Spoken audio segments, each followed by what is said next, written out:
One Piece is the best anime. There is nothing you can do about it. Nothing. You gotta accept it. You can't run from it. It's getting bigger and bigger every day. And it's gonna catch up to you. So you better start watching One Piece. Hi there. So, I hope it was a good representation of a One Piece fan, or at least how One Piece haters view One Piece fans, but never mind. And yeah, I'm a One Piece fan too, and I think One Piece is the best anime. But I do understand it's not perfect. It's just, I love it for what it is, and if I would pick a perfect anime, that would probably be Attack on Titan, honestly. It's like the closest out of the bunch. So, One Piece. This video will contain like 4 major things why I think One Piece is the best, for me at least. I could do like 25 things, but nobody would watch that video ever, and if you're a hater of One Piece and you clicked because of that rage bait title, I hope it worked, you can at least try and listen to me. Maybe you'll understand that One Piece is not as bad as you think. Maybe you'll even try giving it a watch. Yeah, and if you're new to One Piece, I'll try to keep it spoiler free anyway, so anyone just interested in One Piece can just watch it afterwards. Let's go. Okay, and the first thing I want to start with is world building. If you heard of One Piece, you probably heard this one. Like, this is probably the most common term people use to justify how great One Piece is, and yeah, for me it's probably the strongest aspect. But it's not that simple. It has like several components that make it all great. The first is like basic, like this. You see all these locations? They're magnificent. They're extremely beautiful, and you experience them again and again and again and again, and the world expands, and you rarely can do this. But some animes provide that too, right? Some stories provide that too, so it's not the only thing. It's not the only thing that makes One Piece's world building great. And yes, that's true. So another thing is how everything connects.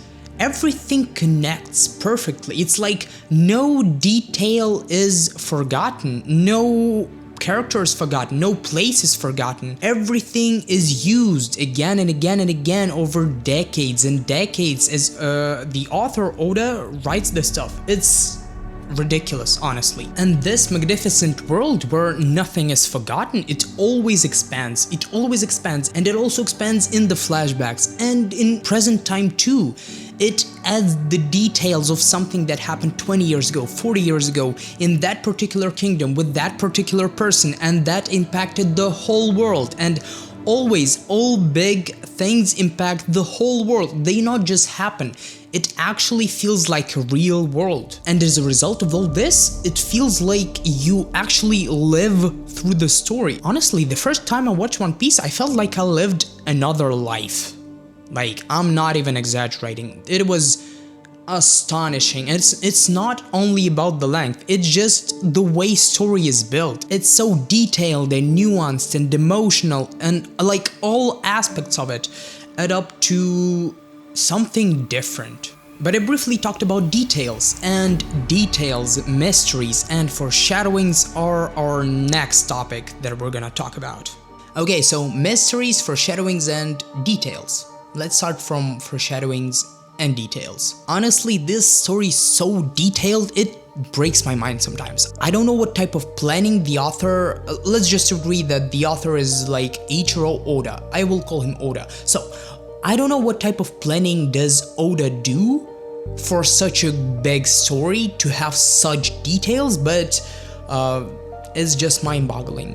27 years, he has been writing it for 27 years. He still puts more and more details, and they're always coherent. He always foreshadows his stuff, and he also foreshadows his mysteries. And this is where it works together well, because he can start foreshadowing stuff that will happen in like 20 to 25 years, no problem, and it's not like singular stuff. He does it all the goddamn time. I don't know how, but he just does it, and it just adds beauty to the whole thing. You watch it again, and you see all those details, and you're like, wow, this is insane. And in terms of like mysteries in general, probably the most mysterious show I've ever seen, and I love mystery stuff. Like, I love this Gravity Falls, Doctor Who, all this stuff. I love and adore those shows. I would probably do videos on both of these, honestly. But One Piece just smoked the competition for me. It got mysteries like I've never seen before, and probably the build-up has a lot to do with it, because like if you build up something for like 800 episodes, it's like bound to be more impactful if you do it right, of course. And of course Oda does it right. So yeah, it works flawlessly, in my opinion, of course. But enough about this, let's talk about our main character. So for me, Luffy, the main character of One Piece, is one of the best main characters in fiction. This might be a bold take for just a shonen anime MC, but I really do believe that. I do believe that character development, the character traits, and the journey that has been on in Marineford Saga makes him one of the best for sure. I'm not gonna get into details because I'm gonna spoil you on some stuff, and if I want to explain it in one sentence, I would just say this: he's the most cheerful and confident guy that you'll ever meet, but then some events happened and it just went completely 180. I never even thought I would see him like this. It's insane. It's just ridiculous. It's probably the second craziest character development arc I've seen after Vinland Saga. I want to do a video about this one too. So yeah, it's absolutely mind-boggling. And Luffy, the main character, like, you don't see him cry. Almost never. And when he actually does and he has a mental breakdown, you have a mental breakdown too, believe me. And so now that we're talking about characters, I want to talk about side characters, and most importantly, not even side characters. I want to talk about backstories. Yeah, the first thing I want to talk about in One Piece that actually blew my mind is backstories. Let's go. Okay, now backstories. Most importantly, sad backstories, and that's what One Piece does best. Because the amount of times I was sobbing watching these is astounding, honestly. And it's like not even 1, 2, 3, it's like, honestly, if I think about it, more than 10 really exquisitely written backstories. And yeah, there are some instances when Oda does give some characters that we don't really care about backstories. Yeah, and sometimes the backstories are not fantastic.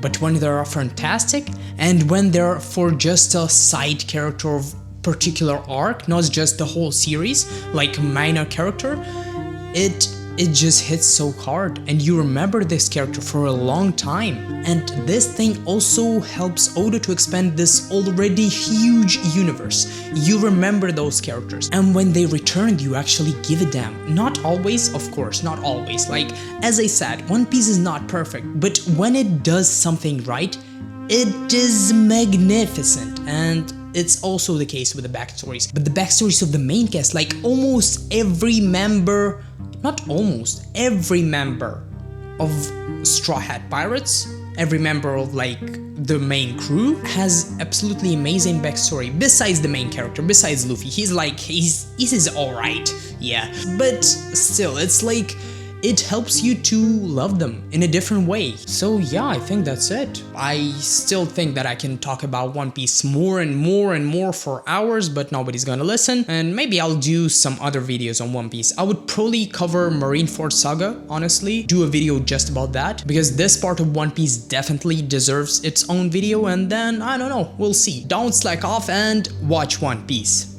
See ya.